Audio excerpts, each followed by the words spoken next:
시청자 여러분 안녕하십니까. 시사토론10 정병준입니다.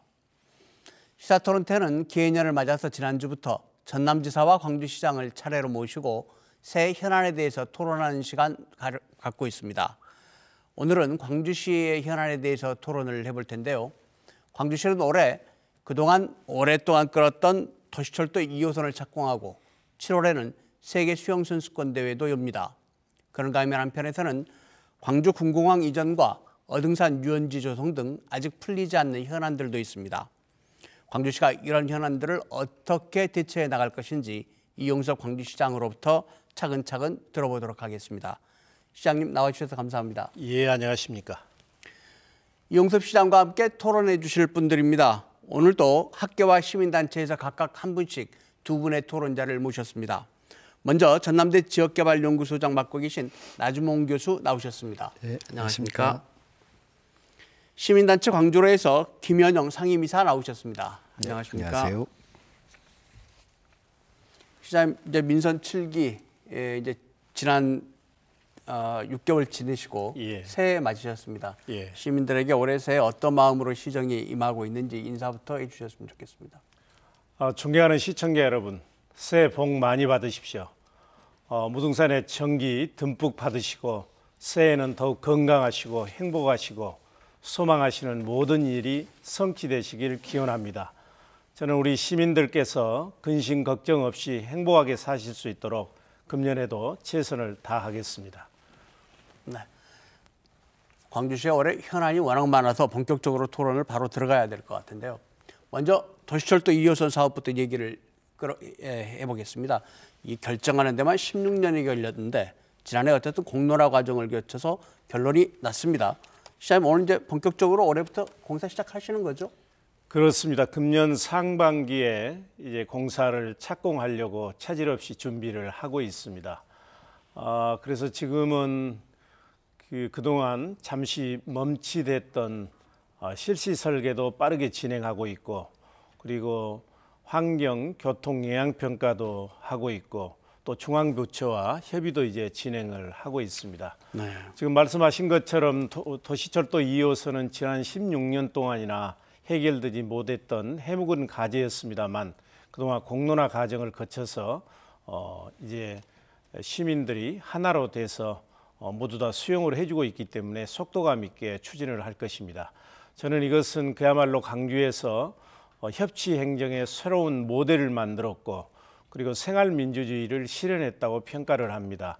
이건 시민들께서 이룩한 또 하나의 역사라고 생각을 하고, 이런 성과들을 인정해서 지난 연말에는 한국정책학회에서 정책 대상도 수상을 했고, 이곳저곳에서 많이 벤치마킹하기 위해서 찾아들 오고 있습니다. 네. 작년에 이제 이거 결정하는 과정에서 가장 문제가 됐던 게, 물론 이제 공론화를 통해서 정리가 되긴 했습니다만, 돈이 너무 많이 드는 게 아니냐 이런 문제들이 사실은 이 걱정들이 아직 남아있긴 하거든요. 예. 이게 이제 2조가 넘는 사업에다가 공사 기간만 10년이 넘는단 말이죠. 이 예산 문제 어떻게 시장님께서 잘 대책을 갖고 계십니까? 어떠십니까? 지금 전체 공사 금액은 2조 600억입니다. 그런데 그중에 60%인 1조 2천억 원은 중앙정부에서 부담을 하고 광주시가 부담하는 것은 8천억입니다. 이것은 이제 큰 금액이 들어가긴 하지만 그만큼 지역경제 활성화에 도움이 될 것이고요. 그리고 이제 10년이 걸린다고 하는 얘기는 이제 지금부터 하면 1단계의 공사는 한 17km는 2023년에 끝나고요.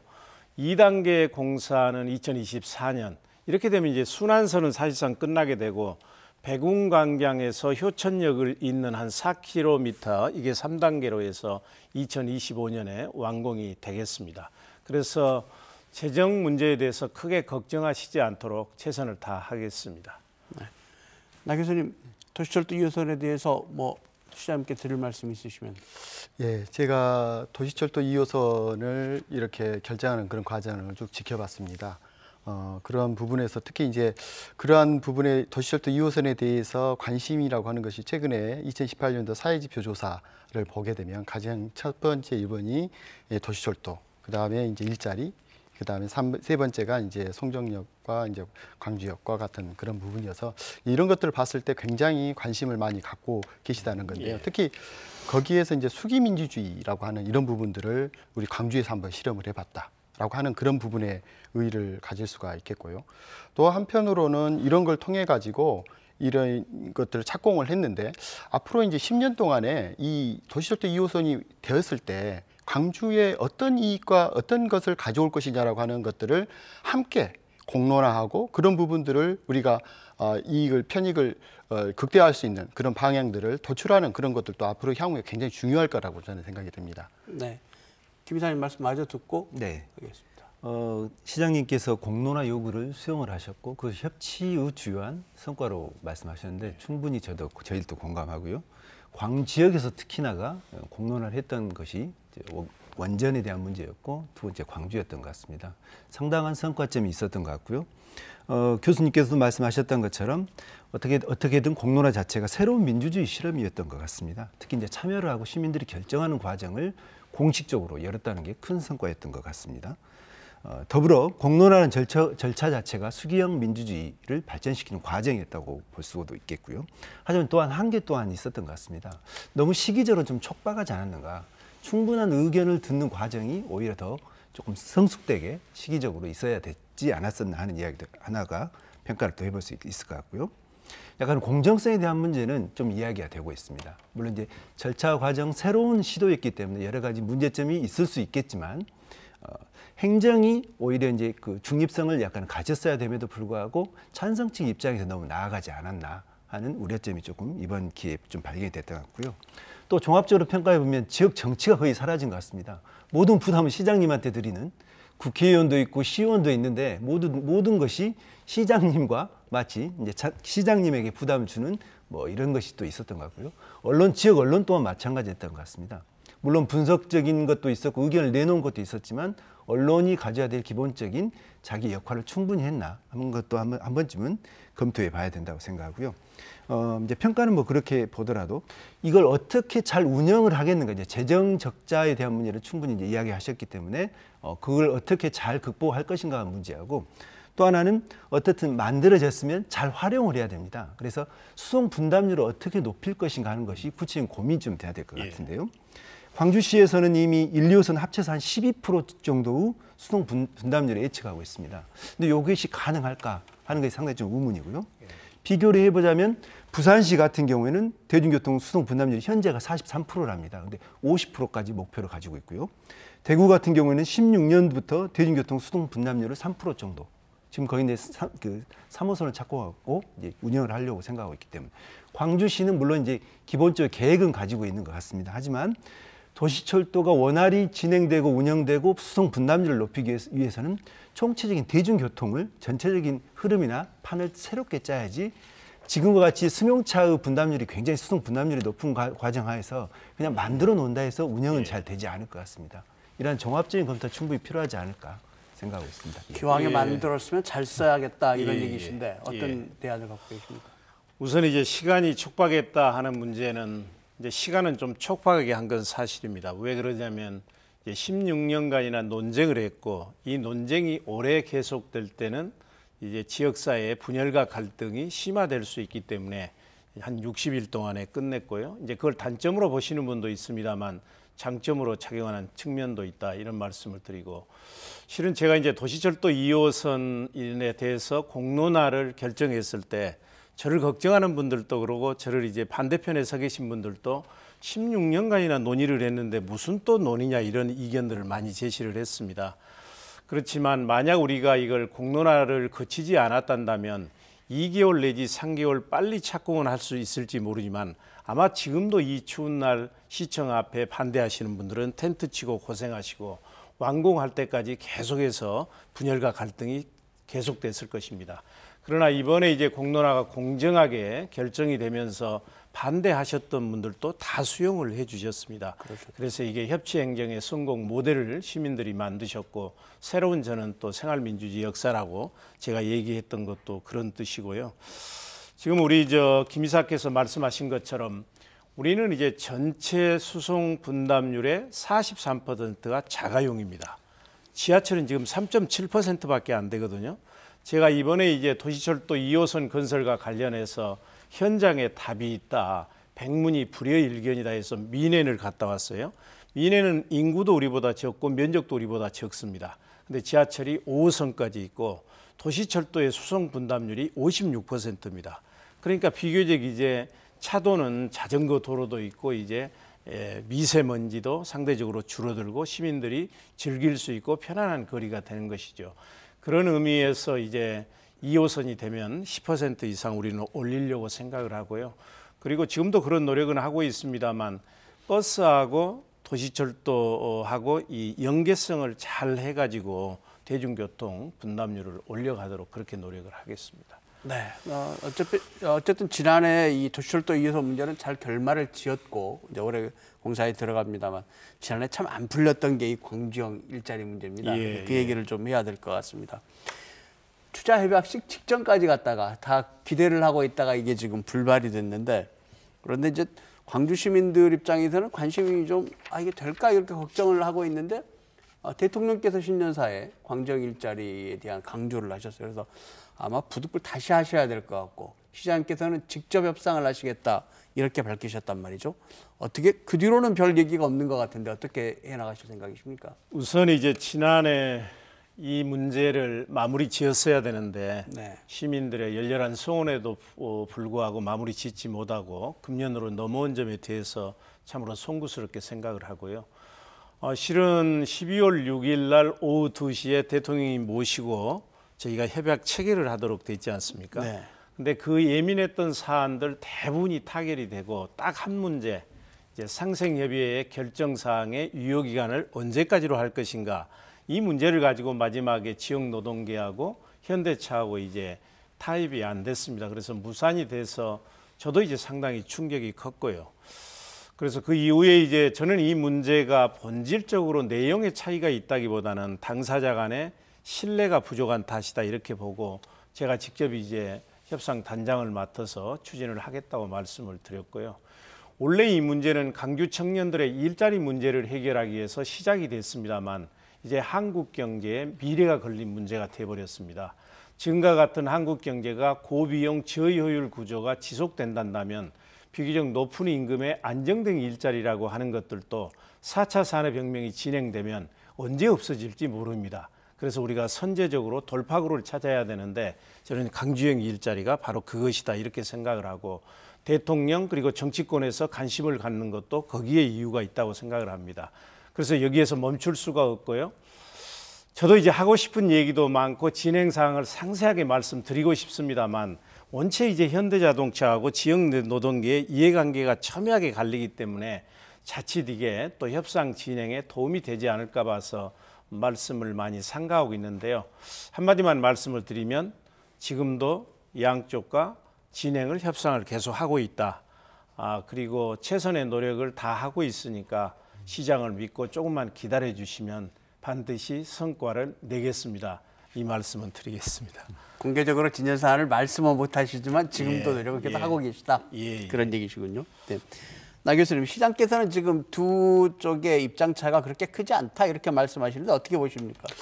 저는 이 광주형 일자리 부분들은 그 독일의 폭스바겐의 아우토 5000 프로젝트에서 벤치마킹해서 이걸 가져왔다고 봅니다. 근데 폭스바겐의 어떤 경우는 사내 실업 문제 5,000명을 해결하기 위해서 노동계와 대타협을 통해고 그다음에 민간 지방정부에서 도와주는 형식으로 이걸 했거든요. 근데 반면에 광주형 일자리는 광주형 일자리를 만들기 위해서 이 지방정부가 이니시애티브를 제공을 하고 이 부분에서 노동계와 그 자동차 사측이 지금 협상을 하고 있는 그런 부분이라고 그렇습니다. 하는 것이죠. 그래서 어떤 측면에서는 이 새로운 이게 혁신적인 모형이지 않을까 하는 생각이 듭니다. 왜냐하면 이런 그 광주형 일자리를 만들기 위해서 이러한 그 과거에는 이제 기업을 투자 유치를 했는데 이거 정규직 일자리를 만들기 위해서 이 부분들을 이렇게 만들었다라고 하는 부분들이 있는데 이제 문제는 뭐냐면은 독일의 사례는 민간에 의한 그런 문제이기 때문에 민간에서 해결이 되고 노사가 해결할 수 있는 그런 부분들, 특히 실업 문제를 해결한다라고 하는 제 전제가 있었기 때문에 그러는데 이제 강주 같은 경우는 이제 합작 회사를 통해서 투자 유치를 하는 것이고 좋은 것은 여기 이제 정규직의 그러한 이 1,000명 정도를 고용하는 이런 것들 가져오는 거 아니겠습니까? 그 대신 굉장히 적은 비용으로 임금하지만은 이제 시에서 이러한 복지랄지 후생이랄지 이런 부분들을 도와주는 이런 부분인데 이러한 것들을 하는 데 있어서의 중요한 부분들은 실질적으로 이제 강주시가 이걸 지속적으로 이러한 그 여러 가지 비용 같은 것들을 이렇게 지원할 수 있느냐라고 하는 지속 가능성 그런 부분이거든요. 이제 이런 부분들을 이제 어떤 식으로 이걸 할 것이냐. 그래서 계속해서 이런 게 할 것들. 과거 이제 폭스바겐의 어떤 예를 보면 이제 2009년에 보면 다시 이제 이러한 회사가 이렇게 편입이 되어져서 이렇게 되어지는 과정을 겪는데 이제 광주 같은 경우는 이런 부분들을 어떤 식으로 계속해서 유지할 것인가라고 하는 것이 비용 문제가 좀 발생하지 않을까 하는 예, 지금 우리 나 교수께서 아주 좋은 점을 지적해 주셨는데요. 저는 강주형 일자리는 우리나라에서 처음일 뿐만 아니라 세계적으로도 처음 사례입니다. 지금 말씀하신 것처럼 벤치마킹은 독일의 아우토 5천을 벤치마킹했지만 많은 부분이 다릅니다. 아우토 5천은 폭스바겐이라고 하는 기업이 도저히 이제 독일에서는 그 고임금으로는 사업을 할 수가 없으니까 헝가리를 이렇게 떠나려다가 지역사회에 제안을 한 것이거든요.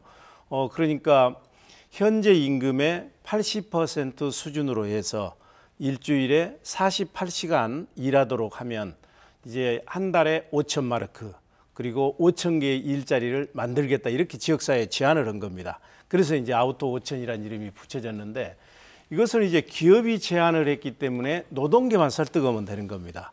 근데 우리 강주는 중앙정부는 많은 권한을 가지고 있지만 실제 지자체는 그렇게 큰 힘이 있는 것은 아닙니다. 힘도 별로 없는 지자체가 제안을 하니까 이해관계가 전혀 다른 경영계와 노조를 설득해야 되기 때문에 다른 나라 사례보다도 훨씬 어려운 과제를 안고 출발했다 이런 말씀을 드릴 수가 있고요. 또 하나는 아까 저기는 이제 임금의 80% 수준 아닙니까? 근데 저희는 현재 임금의 한 50% 수준밖에 안 되고 이런 상황이고 이제 48시간을 폭스바겐에서 제안을 했지만 독일의 금속노조에서는 35시간을 제안을 했어요. 이때 이제 슈레더 총리가 나서 가지고 42시간 조정을 해서 타결을 한 거였거든요. 그래서 우리는 그만큼 어려움이 있는데도 불구하고 한 조항을 빼놓고 전 이해관계를 조정했다는 점에서 뭐 나름대로 이제 보는 시각에 따라서 비판하신 분들도 있습니다만 저는 성과를 냈다고 보고요. 이거는 지역 노동계 그리고 현대자동차가 도와준 덕분이고요. 다만 우리 교수님 말씀하신 것처럼 이제 이렇게 협약을 쌓이라는 것도 매우 중요하지만 그보다 더 중요한 것은 어떻게 지속 가능한 일자리 사업을 만들어갈 것인가 그 문제입니다. 그래서 저희는 협약 체계라는 것도 매우 중요하지만 이 사업이 이윤을 남기면서 그리고 이제 친환경차로도 또 가야 되지 않겠습니까? 이 문제 같은 걸 지금 검토하는 데 많은 시간을 보내고 있습니다. 시장께서 방금 말씀하신 친환경차로 가야 한다는 부분도 한번 좀 얘기가 필요할 것 같은데 이제 시작이 경량 SUV 차량 아닙니까? 그렇습니다. 뭐 처음부터 뭐 다 만족할 수는 없겠지만 어떻게 이걸 친환경차 생산으로 이끌어 가시겠습니까? 그래서 이제 저는 이제 7월 2일 날 왔고 이제 이 문제는 오래전에부터 전임 시장께서 이제 추진했던 사업이었어요. 예. 이미 제가 보니까 이 1000cc 경차 SUV로 결정이 되었고 내연차로 결정이 됐습니다. 그래서 이제 그것까지 제가 이제 뜯어고 질 수 있는 상황은 아니었어요. 그리고 이제 제가 나름대로 논리를 정리한 것은 지금 현재는 친환경차가 그렇게 수요가 많고 수익성이 있는 것은 아닙니다. 그렇기 때문에 단기적으로는 수익성이 있는 경차로 시작하고 이제 우리 강주가 자동차 도시 아니겠습니까? 현대차하고도 협상 과정에서 그 문제를 계속 얘기하고 있습니다만 적정한 시점에는 친환경차로 전환을 할 것입니다. 중장기적으로는. 중장기적으로 전환해 나가시겠다. 예. 그렇군요.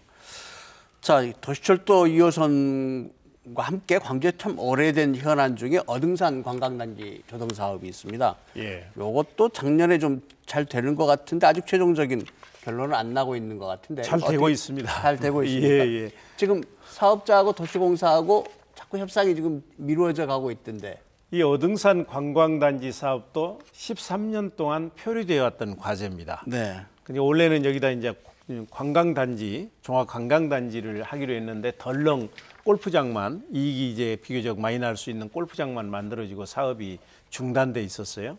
근데 지난해 9월 달에 주식회사 호반이 우선 협상 대상자로 선정이 됐습니다. 원래는 우선 협상 대상자로 선정이 되면 60일 이내에 사업 시행자와 협약을 체결하도록 됐죠. 우리는 이제 도시공사가 협약 시행자입니다. 이 공사 시행자입니다. 근데 이제 이게 1조 원이 넘는 아주 큰 사업입니다. 그러다 보니까 이제 논의해야 될 게 참 많습니다. 그래서 협상 기간을 1월 말까지로 연장이 됐고요. 저는 이 기간 안에 이제 협약이 체결되리라고 생각을 하고 있고요. 다만 이제 광주시나 도시공사 입장에서는 공익성이나 공공성을 높이려고 하고 기업 입장에서는 근데 수익이 없으면 또 여기에 사업에 참여할 수가 없지 않습니까? 그래서 아무래도 이제 어느 정도 수익성을 보장받으려고 하는데 제가 시민 여러분께 확실하게 말씀드릴 수 있는 것은 기업의 이익을 위해서 이 공공성이 저해되거나 침해되는 일이 없도록 확실하게 챙기겠습니다. 시장께서 공공성을 확실하게 챙기시겠다 이렇게 다짐하듯 말씀하시니까 기대가 되긴 하는데 워낙 이게 오래된 현안이고 시민단체 쪽에서는 지켜보는 관심이 많은 사안이시죠, 김 이사님? 그렇습니다. 2005년도 이 사업이 제가 알기로는 시작이 됐었고요. 올해까지 어떻든 결론을 못 내고 있어서 실은 굉장히 어려운 문제이고 답이 없기 때문에 여기에 대한 대안을 가지고서 이야기해야 됨에도 불구하고 또 시장님이 무거운 짐을 또 안게 되신 것 같습니다. 근데 이 사업의 원래의 취지 자체가 공익성이 가장 기본이 되는 것이었기 때문에 어려울수록 그 기본 원칙에 어떻든 충실해야 된다고 생각합니다. 국방부에서 양해를 받았고 헐값으로 이제 여러 가지 이제 녹지를 포함해서 이것을 주변 사유지를 묶어서 개발하기로 했기 때문에 물론 이제 사업자 입장에 봤을 때는 또 이제 시 자체가 재원이었기 때문에 수익 사업을 할 수 있는 기업을 끌어들이는 것은 당연한 것 같은데요. 그러다 보니까 이제 그 골프장 얘기 그 하나를 그때 해야 될 것 같은데 골프장에서 수익 사업을 내 가지고 그걸 개발하겠다 했는데 골프장만 달랑 만들어지고 말아버렸고요. 하나 또 우려되는 것이 지금 그 모 건설사가 지금 우선 협상자로 이제 지정이 됐는데 거기도 레지던스 호텔을 만들어서 수익을 내 가지고 그걸 통해서 개발하겠다. 물론 이제 입장은 이해는 됩니다. 하지만 그런 방식이 예전과 같이 다시 돌아가면 어떨까 하는 상당히 좀 의구심이 있고요. 시장님 말씀하셨던 것처럼 그 공공성에 대한 공익성에 대한 문제를 좀 어떻게든 관철을 해서 수익성도 물론 중요한 문제입니다만은 시급하기도 하고요. 하지만 그 원칙은 철저히 가지고서 개발이 됐으면 좋을 것 같습니다. 그 명심하겠고요. 저는 주식회사 호반도 우리 지역 기업으로서 광주 시민들의 삶의 질 제고 또 지역사회에 대한 책임을 분명히 이행해 주시리라고 믿고요. 지금 말씀하신 것처럼 우리 지역의 가장 큰 문제 중에 하나가 호텔이 없습니다. 그러니까 큰 국제 행사를 하려고 해도 호텔이 없어서 못하지 않습니까? 그래서 거기에는 호텔이나 이런 건 이제 들어서고요. 다만 지금 쟁점이 말씀하신 대로 레지던스라고 하는 그걸인데 이게 이제 아무래도 아파트처럼 분양을 하면 기업 입장에서는 이제 수익을 올릴 수가 있죠. 근데 우리는 그 좋은 경관이 있는 데다가 시민들이 아파트처럼 거기서 살아버리면 관광지를 찾는 사람들의 숙박용으로 제공이 안 되지 않습니까? 그래서 우리는 그걸 공공시설로 활용하려고 하는 과정에서 일부 협상을 하고 있는데 좋은 결론이 나올 것으로 기대를 합니다. 네, 도시의 공공성과 이 기업의 수익과 관련해서 한 가지 질문 더 드리겠습니다. 최근에 그 상업지역의 초고층 아파트 건립을 막는 도시계획 조례 개정안 이 얘기가 나왔는데 시장님께서 이걸 좀 미루셨나요? 어떻게 되시나요? 지금 얘기가 좀 진행이 잘 안 되고 있는 것 같아요. 우선 이제 우리 광주가 주택 시설 중에서 아파트 비중이 가장 높습니다. 그렇죠. 이 광역자치단체 중에서 그 얘기는 무슨 얘기냐면 도시가 완전히 아파트 중심의 회색 도시라는 얘기입니다. 이걸 저는 이제 디자인 도시로 바꿔가려고 하는 거고요. 그리고 가장 광주다운 게 가장 경쟁력이 있습니다. 그래서 민선 7기 제가 시장으로 들어선 이후에는 공공시설은 물론이고 큰 건물들은 다 광주답게 설계하고 지어가고 있거든요. 근데 이제 와서 보니까 지금 말씀하신 것처럼 상업지역에 상업시설을 짓는데 지금까지는 이 국토계획 및 이용에 관한 법률이 어떻게 돼 있냐면 상업지역에 상업시설을 짓는데 상업시설은 10% 이상만 지으면 되도록 돼 있어요. 네. 그러니까 90% 가까이를 주거 시설을 지어버리는 겁니다. 우리가 얘기하는 주상 복합 건물 얘기죠. 근데 이제 학교라고 하는 것은 다 주거 지역에 가 있지 않습니까? 그러다 보니까 학교 다니기도 어렵게 되고, 그게 이제 상업 지역이 상가는 들어서지 않고 이제 이런 주거 시설만 들어서니까 무계획적인 도시가 되고, 그래서 이번에 저희가 이제 조례를 고치려고 3가지를 제안을 했습니다. 어떻게 제안을 했냐면, 지금은 10% 이상만 상업지역이 상업시설이 들어와도 되는 걸 20% 이상은 지어야 된다, 상업시설을. 그리고 이제 오피스텔이라고 하는 게 있는데, 이 오피스텔을 지금까지는 다 상업시설로 인정을 해줬어요.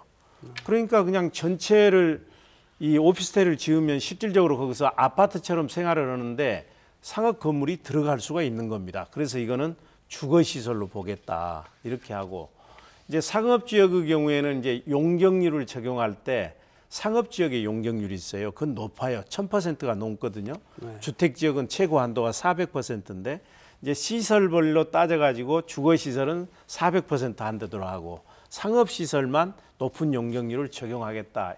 이렇게 이제 3개를 입법 예고를 했죠.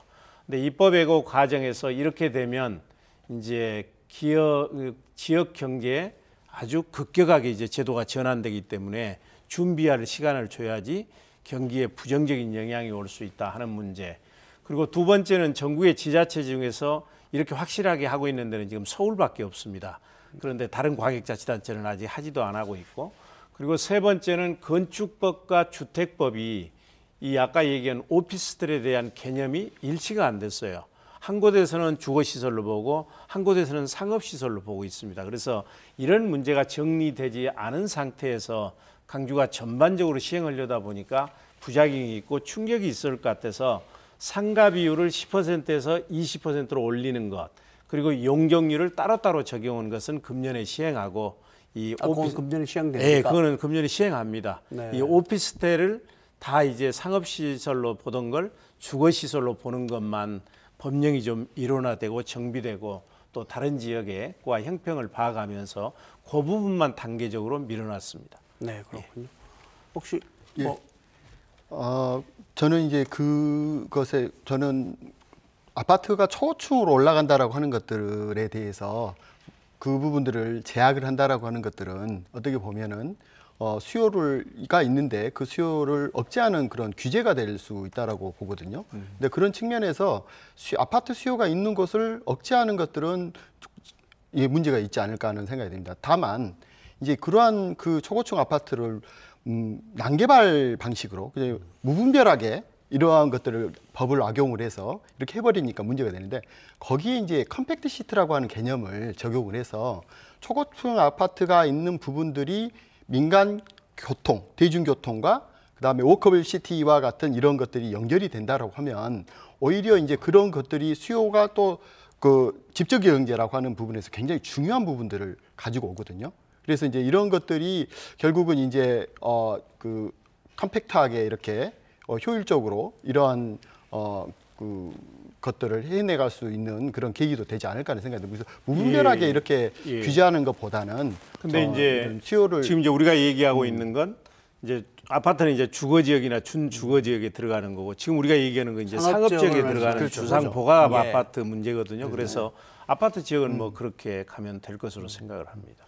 김 이사님께서는 근데 조례가 그렇게 개정이 안 된 것은 아까 그렇게 시장님 말씀하셨던 것처럼 지역 경제에 대한 파장 문제 때문에 연기가 되고 개정이 안 이루어진 건가요? 3가지 다 복합적인 문제. 네, 네. 지역 경제에 미치는 영향도 있고, 네. 그리고 오피스텔에 대한 주택법과 건축법에 서로 다르게 취급하고 네. 있는 이 네. 정비가 돼야 되는 문제, 그리고 서울을 제외하고는 광역자치단체 중에서 네. 아무데도 안 하고 있는데 이걸 우리가 너무 선도적으로 해갔을 때 미치는 부작용. 그래서 1단계로는 아까 3개 중에서 2개는 하고 네. 2단계도 바로 여건만 갖춰지면 할 겁니다. 네. 시장께서 이제 네, 네. 오피스텔 관련 것만 빼놓고는 오래 예, 하시겠다고 하시니까 예. 그건 좀 저희가 지켜보면 될 것 예, 같고요. 예. 비슷한 얘기가 될지 모르겠습니다만 민간공원 사업 관련해서 그 시장께서 이제 취임하셔가지고 우선협상자한테서 두 곳을 바꾸셨거든요. 취임하신 이후에. 민간공원. 민간공원. 예. 그건 어떻게 된 건지. 그걸 뭐 제가 바꾼 게 아니고요. 예. 이제 우선 그 헌법재판소에서 어떤 결정을 내렸냐면 도시계획 시설들이 있지 않습니까? 그러니까 남의 사유지에다가 공원으로 지정해 놓고 도로로 지정해 놓고 몇십 년 동안 방치를 하는 겁니다. 네. 그러니까 개인들이 자기 땅인데도 그걸 이제 활용을 못 하는 겁니다. 그래서 헌법재판소에서 20년 이상 도시계획시설로 지정해 놓고 아무것도 안 하게 되면 그 도시계획시설은 이제 무효가 된다. 이걸 이제 발표를 한 거예요. 네. 근데 우리 공원 중에서 이제 그게 20년 이상 된 게 2020년 7월 달이 되면, 내년 7월 달이 되면 그 이제 시한이 다가오는 겁니다. 근데 그런 공원이 우리가 25개가 해당이 되는 거예요. 그리고 우리가 아무것도 안 하면 25개가 내년 7월 달에 이제 공원에서 일반 사유지로 돌려줘야 되는 거예요. 네. 그래서 그걸 이제 우리가 공원이 부족하고 또 시민의 삶의 질을 높여야 되기 때문에 공원을 만들어야 되지 않겠습니까?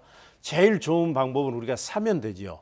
근데 돈이 다 살려고 보니까 2조 8천억이 드는 겁니다. 이제 그걸 하려면 부지값만 해도 1조 7천억이 들고, 그래서 15개 좀 돈이 적게 드는 것은 저희가 사기로 결정을 했고 10개는 이제 민간공원 특례 사업을 하는 겁니다. 그러니까 민간 사업자가 30% 이하 개발을 하고 나머지는 공원으로 해서 우리한테 기부 체납을 하는 겁니다. 그래서 1단계로 해서 4개는 이제 제가 오기 전에 끝났고요. 네. 이제 나머지 6개를 제가 와서 이걸 이제 우선 사업자를 선정을 했는데, 그게 선정이 되고 나서 이게 불공정했다 하는 의혹들이 계속 제기되는 겁니다. 물론 덮고 갈 수도 있죠. 근데 이제 제가 오면서 계속해서 강조했던 게 혁신, 청렴, 소통이었기 때문에 이 문제를 덮어두고 갈 문제가 아니다.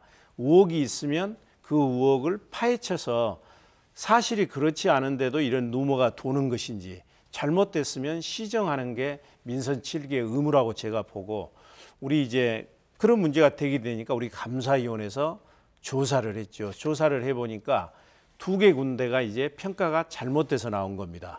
그래서 도시공사로 선정된 건 한양으로 갔고, 아까 얘기한 것처럼 금호로 선정된 것은 이제 호반으로 갔는데요. 어찌됐든 우리 직원들의 부주의로 인해서 이런 사안이 발생됐기 때문에 시장 입장에서는 시민들께 너무나 죄송하고요. 또 여기에 관련된 기업들에 대해서도 한없이 죄송하고 미안하죠.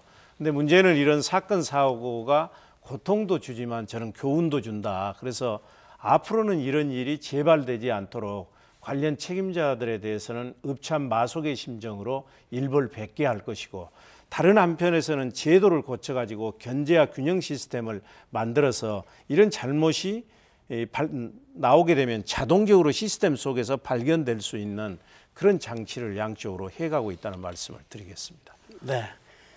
이번에는 정말 또 오랫동안 풀리지 않고 있는 광주 군공항 이전 문제 얘기를 좀 해봐야 될 것 같습니다. 요즘 해당 지역 뭐 특정할 수는 없습니다만 전남에 무한히 많은 사람들이 관심을 가졌는데 이쪽에서 좀 거세게 반대를 하고 있습니다. 사실 지난주에 저희가 여기 전남지사 모셔가지고 이 문제 말씀드렸더니 뭐 중재를 잘 하시겠다 이렇게 말씀을 하셨는데 이 문제 풀어야 할 것 같은데 어떻게 풀어가실 생각이십니까? 이 부분도 참 안타까운 문제입니다. 저는 강주 전남은 지난 1000년 동안 한 뿌리였고 공동 운명체고 상생의 길로 가야 되거든요. 매 현안마다 경쟁하고 각자 도생하면 공멸입니다. 이제 그런 차원에서 풀어야 된다고 생각을 해서 제가 민간공항을 2021년까지 무한공항으로 통합하겠다 이렇게 발표를 했고, 거기에 대해서 이제 김영록 지사가 화답을 해서 지난해 8월 달에 우리가 이제 상생 협약서를 맺었죠. 민간공항이 무한으로 오기 때문에 군공항도 전라남도에서 받겠다. 중앙정부와 협의해서 빨리 전라남도로 넘어오도록 노력하겠다. 이렇게 이제 얘기를 했거든요. 근데 이거는 지금 국방부의 예비 이전 후보지가 6개가 올라가 있습니다. 예를 들면 무안, 영암, 해남 뭐 이런 데가. 네. 근데 이제 거기서 예비 이전 후보지도 발표도 아직 안 했는데 무안군에서 저렇게 안 받겠다고 나서니까 제 입장에서는 참 당혹스럽고 그렇고요. 근데 제가 여기서 한 가지 꼭 말씀드리고 싶은 것은 무안에서 다소 오해가 있는 것 같습니다. 무슨 얘기냐면 소음 시설인 군공항이 무안으로 오면 강주는 좋아지지만 무안은 나빠지는 거 아니냐 이런 생각을 하는데, 절대 그것이 아니다는 말씀을 드립니다. 이거는 상생하는 것이고 무안도 좋아지고 광주도 좋아지는 거다. 왜냐? 물론 광주는 이제 군공항이 떠나게 되면 250만 평이 나옵니다. 여기에 이제 스마트 시티나 이제 국제 테마 도시를 만들게 되면 광주가 재도약할 수 있습니다. 그럼 무안은 어떻게 되냐? 이게 이제 해변으로 가게 되거든요. 그러니까 소음 피해 시설이 거의 없는데도 불구하고 국방부에서 110만 평을 완충 지역으로 사줍니다. 그러니까 군공항 주변에 110만 평을 완충 지역으로 사주고 여기는 주거 시설이 전혀 없는 겁니다. 그러니까 거기에 이제 태양광 시설 같은 걸 하게 되면 거기도 소득이 또 창출될 수가 있죠. 그리고 이제 발전 재원으로 해서 4,500억 원을 현금으로 지원을 하게 됩니다. 4,500억 원이면 어지간한 지자체의 1년 예산하고 맞먹는 거예요. 네. 그리고 기초자치단체가 가장 걱정하는 게 인구인데 인구가 한 6천 명이 유입이 됩니다. 그리고 각종 국책사업이 들어갑니다. 이런 이유 때문에 대구도 우리하고 똑같습니다. 경상북도로 옮기려고 하는데 거기는 군의군과 의성군이 서로 유치하려고 이걸 경쟁을 하고 있어요. 유치 경쟁을 하고 있습니다. 예, 우리는 근데 이제 다소 과거에 그 시끄러운 군공항이 왜 우리 지역으로 오느냐 이런 선입관 때문에 그러는데 미래를 보시고 광주와 전라남도의 상생의 관점에서 봐주시면 이건 저는 또 새로운 길이 열릴 수 있다 이렇게 말씀을 드리고 싶습니다. 시장님, 군공항 이전과 관련해서 지금까지 발표되어 있는 걸로는 군공항과 상관없이 민간공항을 먼저 이전한다 이렇게 돼 있거든요. 예. 근데 지금 군공항 이전을 이렇게 해당 지역에서 반대를 하면 그래도 민간공항 먼저 보내실 생각이신가요? 당연히 보내야죠. 왜 그러냐면 네. 과거의 시장들께서 이걸 흥정하듯이 했거든요. 네. 이것 줄게, 이것 가져가라. 그거는 우선 논리적으로도 안 맞고요. 실은 이 무안공항이 2007년 11월 8일 날 개항을 했습니다. 제가 그때 건설교통부 장관 할 때 노무현 대통령 모시고 와서 개항식 때 테이프 커팅을 제가 했었는데 이미 그때부터 광주공항은 무안공항으로 합치는 게 전제가 됐었습니다. 만약 그때 합쳤더라면 제가 얼마 전에도 인천공항에서 10시 40분 비행기를 타고 유럽을 가는데 광주에서 새벽 4시에 출발을 합니다. 그런 일이 없는 것이 2시간 전에만 가면 되는데 그리고 금년에 세계 수영 선수권 대회를 하는데 가장 문제가 뭐냐면 접근성이 떨어지는 겁니다. 지금 무안공항은 활주로가 2,800m밖에 안 됩니다. 큰 비행기가 올 수가 없는 겁니다. 그러니까 세계적인 운동가들, 기업가들 행사할 때 거부감을 하는 거예요. 그래서 무안공항을 남의 공항이라고 생각하지 말고 우리 공항이라고 생각하시면 불과 30-40분이면 갈 수 있지 않습니까? 그래서 무안공항을 국제공항으로 키우면 그것이 상생의 길이고 발전하는 길이고 또 군공항이 꼭 무안이라고 지금 발표된 것도 없습니다. 실은 네. 전라남도로 가서 상생하는 길이다. 이렇게 이해를 해 주시면 좋겠습니다. 김 이사님, 지금 시장께서 자꾸 이제 상생이다 이렇게 말씀하시는데 좀 체크해봐야 될 포인트들도 꽤 있겠죠? 어떻게 보십니까? 제 느낌으로는요. 오히려 공약 자체를 먼저 선급히 좀 발표한 측면이 있지 않나 하는 시각도 좀 되돌아봐야 될 필요가 있을 것 같습니다. 특정 지역으로 간다면 이미 그 특정 주민들을 설득하는 과정이라든가 아까 저는 무안공항으로 가는 것이 굉장히 좀 어떻든 이제 광주 시민의 입장이고 또 아까 지금 말씀하셨던 것처럼 상생적인 관점에서는 맞은 것 같습니다. 근데 주민들 입장으로 생각했을 때는 대부분 다 무안 지역은 물론 이제 재원적인 것은 부족합니다만은 대부분 바다에 근거해서 사는 사람들이 많습니다. 대부분 갯벌에 의존하는 것도 굉장히 많고요. 근데 여기에 대한 구체적인 대안 없고 설득에 대한 구체적인 내용 없이 재원을 투자하겠다.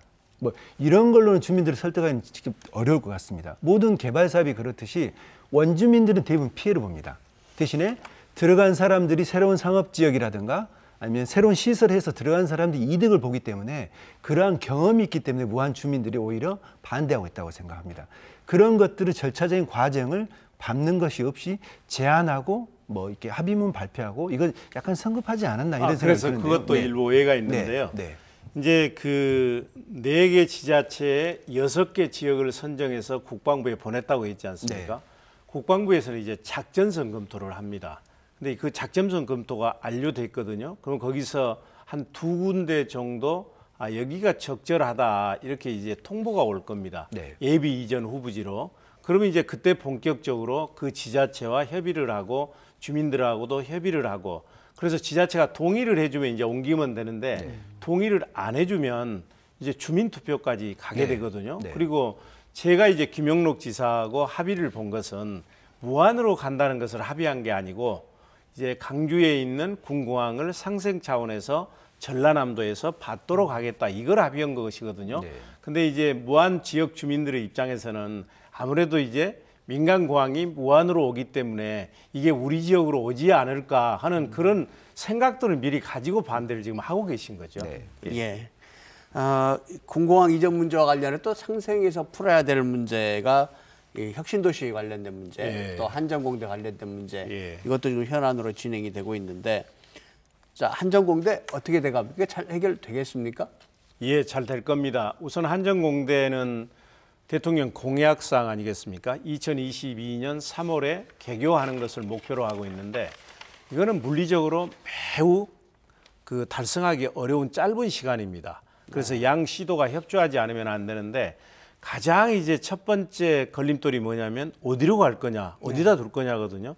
당연히 강주시장 입장에서야 우리 과거 시장들께서 통 크게 나주로 공동혁신도시 돕고 한전이 거리 갔으니까 이번에는 공대는 그래도 강주로 오는 게 상생 아니냐 이렇게 얘기할 것이고 전라남도 지사 입장에서야 이건 한전 공대니까 한전에 있는 지역으로 와야지 그게 상생 아니냐 이렇게 얘기할 수가 있거든요. 그래서 저는 시민들의 정서는 정말 한전 공대는 강주로 왔으면 좋겠다 하는 그런 간절한 바람이 있는지로 알지만 자칫 이게 한전 공대 그 추진에 지연 내지는 무산될 소지도 있고 빌미도 제공할 수 있고 또 하나는 전라남도와 상생의 이 관계가 깨질 수도 있기 때문에 우리가 이제 1월 4일인가요?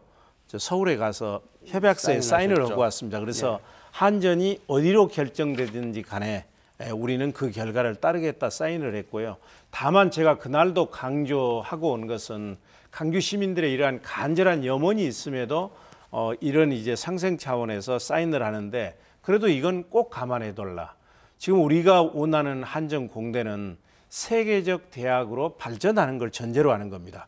지금 학령 인구가 줄어들면서 대학을 줄여가고 있지 않습니까? 그런데도 이 공대를 만드는 것은 이제 이게 만들게 되면 지역 발전은 물론이고 한전이 세계적인 에너지 기업으로 성장할 수 있고 4차 산업혁명 시대에 대한민국이 에너지 강국으로 발돋움할 수 있기 때문입니다. 그렇다면 이것의 성공 여부는 얼마나 훌륭한 석학들이 교수나 연구원으로 오느냐에 달려 있습니다.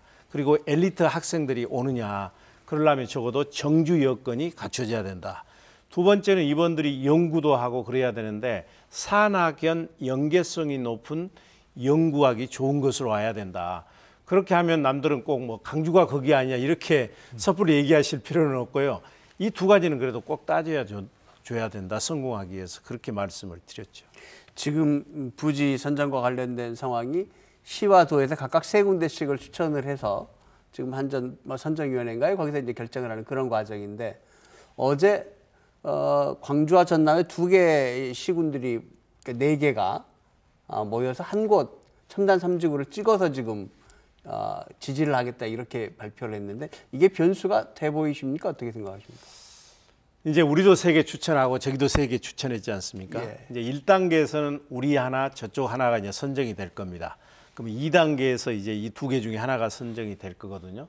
근데 저도 방송을 봤습니다만 이제 북구 첨단 거기가 이제 정주 여건도 좋고 이제 연구 단지가 아주 잘 만들어져 있지 않습니까? 그러다 보니까 이제 북구청장 거기에 들어오면 이제 수혜를 볼 지자체가 장성, 담양 이런 데 아니겠습니까? 그러니까 거기 관련된 지자체 장들께서 모여서 의기투합하셔서 그렇게 하신 것 같습니다. 그럼 뭐 위원회에서는 더 객관적이고 합리적인 자료 가지고 검토하지 않겠습니까? 특별한 언급을 안 하고 넘어가시는데, 네. 나 교수님 한전공대를 포함한 혁신도시 발전을 위해서 어떤 얘기가 필요하다고 생각하십니까? 결국은 우리가 이 한전공대를 포함을 해서 혁신도시를 우리가 이걸 성장 거점으로 우리가 생각을 해야 될 거라고 생각합니다. 강주와 전남이 그래서 이제 그러한 그 혁신 도시를 중심으로 해서 글로벌 스마트 에너지 허브를 만드는 것이고, 거기에서 이제 파일을 키워서 거기에 생산을 할 수 있는 거점, 그다음에 중소기업이 거기에서 생산과 더불어서 일자리를 창출할 수 있는 이런 것들을 가지게 되어지면은 이런 부분들이 결국은 강주뿐만 아니라 이게 이제 전국적으로도 이 부분들이 굉장히 중요한 부분이라고 저는 생각이 되거든요. 그래서 우리가 이제 한전공대를 생각을 했을 때 결국은 글로벌 게이트웨이로서 우리가 그것을 위치를 정해야 되고, 더불어서 한전공대라고 하는 게 어디에 결정이 되든 간에 저는 이제 허브 앤드 스포크로 이제 발전이 돼야 된다고 봅니다. 지금 이제 에너지 그 밸리의 어떤 그런 컨셉을 보면은 혁신 도시가 있고, 그다음에 여기에 한 곳에는 도첨산단이 있고, 한 곳에는 이제 나주 에너지밸리가 있지 않습니까? 예. 나주 혁신도시가 있지 않습니까? 이제 이것을 봤을 때 이게 이제 허브 앤 스포크로 이러한 것들을 생각한다면 결국은 이 에너지 산업이 결국은 강주와 전남의 미래의 먹거리가 될 수 있는 그런 원천이 된다는 그런 측면에서 우리가 그걸 바라봐야 된다고 보고, 그 정점에 저는 이제 글로벌 대학으로서 뭐 우리나라의 대학이 아닌 세계의 글로벌 대학으로서의 역할을 할 수 있는 작고 강한 그런 대학이 저는 필요하다는 그런 생각이 듭니다. 네. 김 이사님께서는 한전공대를 포함한 혁신도시 관련해서 어떤 의견 갖고 계십니까? 혁신도시 나주를 가보면 잘 아시겠지만 주말이면 텅 빈. 그러니까 말 그대로 혁신을 표명을 했지만 혁신인가 하는 생각이 오히려 그 실속 있는 것이 굉장히 좀 중요할 것 같습니다. 이렇게 인프라를 갖추는 문제도 중요하겠지만 거기가 단순히 그냥 왔다 가는 임시적인 거처로서 작용하는 경우들이 굉장히 많은 것 같습니다. 한전공대도 마찬가지로 그 자체가 수용된다고 해서 제가 봤을 때는 물론 파급 효과는 있겠습니다만은 실속 있는 준비가 되지 않고 전략적으로 준비하지 않으면, 그것은 이제 여러 군데가 신청을 하고 광주하고 전라남도 하고 관계 문제가 있고, 또 하나는 이제 정치적인 것도 약간은 어떻든 정치인들은 성과를 내야 되기 때문에, 근데 이것을 어떻게 내실 있게 갖추느냐 하는 것이 오히려 좀 핵심 포인트로 맞추고서 어디를 어느 지역으로 가든지 어느 지역으로 갔을 때 광주로 왔을 때 전남의 이익은 어떤 식으로 접근할 것인가, 또한 전남으로 갔을 때 광주는 어떻게 접근해서 이것을 구체적으로 만들 것인가 하는 것이 중요한 문제이지, 어떤 혁신도시나 어떤 테마를 자체를 만들어 놓고 이것이 그냥 상징적인 의미로 대부분 전락하는 게 굉장히 많은 것 같습니다. 그래서 그러한 것을 행정 내에서도 어떻게 보면은 소통과 협치가 굉장히 좀 필요한 것 같습니다. 내부적인 것뿐만 아니라요. 네. 네.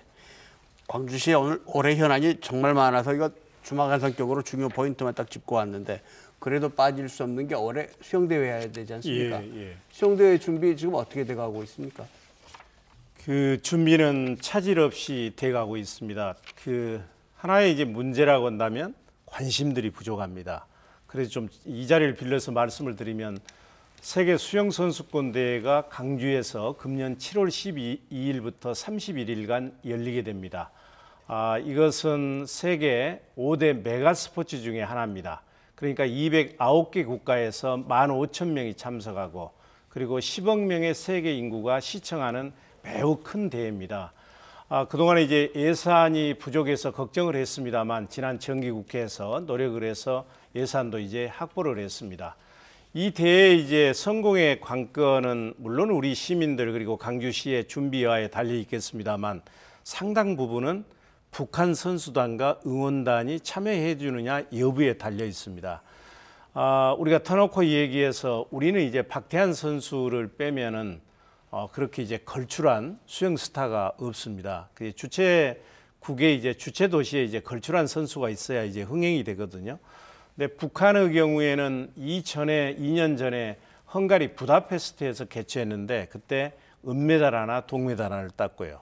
그전 2년 전에는 러시아 카잔에서 개최했는데 금메달 하나, 동메달 하나 땄습니다. 그래서 예를 들면 다이빙이랄지 우리가 싱크로나이즈라고 하는 아티스틱 수영 이런 데서 북한은 경쟁력이 있습니다. 그래서 북한 선수들이 참가해주면 그런 이제 측면에서 메달 확보도 가능하고, 그리고 우리나라는 한반도는 세계에서 유일하게 분단된 나라입니다.